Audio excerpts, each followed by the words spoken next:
बानी पीटीआई समेत अडियाला जेल के कैदियों से मुलाकात पर 18 अक्टूबर तक पाबंदी आयद। जेल सराय के मुताबिक अडियाला जेल में कैदियों से मुलाकातों पर पाबंदी सिक्योरिटी वजूहात के बायस लगाई गई। इस्लामाबाद में शंघाई ताउन तंजीम के सिलसिले में जुड़वा शहरों में सिक्योरिटी सख्त करने का फैसला किया गया। मुलाकातों पर पाबंदी का फैसला पंजाब हुकूमत ने किया।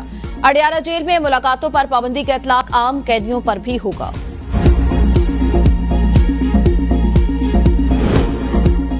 खैबर पख्तूनख्वा के बच्चों को बरखला कर विफाक पर चढ़ाई के लिए लाया गया। वजीर इत्तलात पंजाब अज़मा बुखारी की प्रेस कॉन्फ्रेंस।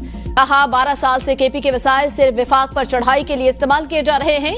गुज़िश्ता एक हफ्ते से मुल्क को आग लगाने की तैयारी जारी। एक तरफ तरक्की और दूसरी तरफ फसाद। पीटीआई एहतजाज से 120 अफगान बाशिंदे पुलिस ने पकड़े। बुलवाइयों के हाथों इस्लामाबाद पुलिस का एक एहलकार शहीद। सियासी जमात ऐसे एहतजाज के लिए आती है। अब घरों से बैठकर वर्क फ्रॉम होम करेंगे और लोगों को बच्चों को मरने के लिए छोड़ देंगे। तहरीक इंसाफ की यूट्यूब विंग भी कह रहे हैं कि धोखा हो गया।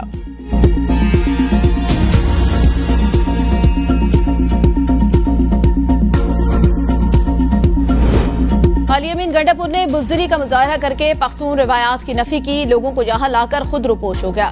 लीगी रहनुमा अमीर मकाम की प्रेस कॉन्फ्रेंस। कहा अली अमीन गंडापुर ने यहां से ना तो बानी पीटीआई को लेकर जाना था। खैबर पख्तूनख्वा के वसाइल को बेदर्दी से इस्तेमाल किया गया।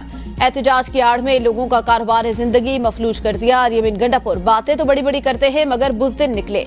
नाम नेहात एहतजाज के लिए पूरा सूबा केपी बंद कर दिया गया। सरकारी मुलाजमीन को डरा धमकाकर एहतजाज में शिरकत के लिए लाया गया।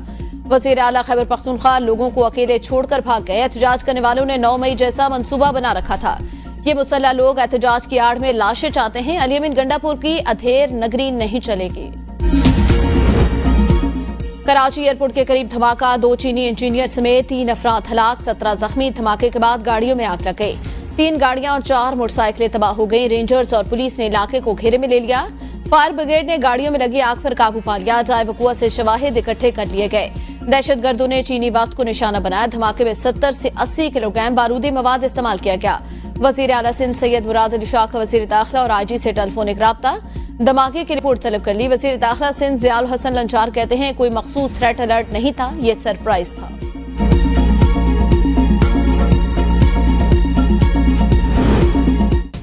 वज़ीर आज़म शहबाज शरीफ का कराची वाक़े पर इज़हार अफसोस। कहा घनाउने फेल की शदीद मुज़म्मत करता हूँ।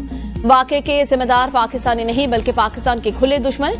मुल्ज़िमान की शनाख्त और उन्हें इंसाफ के कटहरे में लाने के लिए तहकीकात जारी। पीपी चेयरमैन बिलावल भुट्टो जरदारी की भी धमाके की मुज़म्मत। वज़ीर आला सिंध से वाक़े की रिपोर्ट तलब कर ली।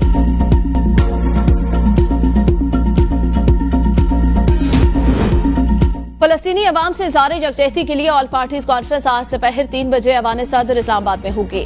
सदर मुमलिकत आसिफ अली जरदारी और वज़ीर आज़म शहबाज शरीफ मुश्तरका तौर पर मेजबानी करेंगे। तमाम सियासी और दीनी जमातों के मरकजी कायदीन को दावतनामे जारी।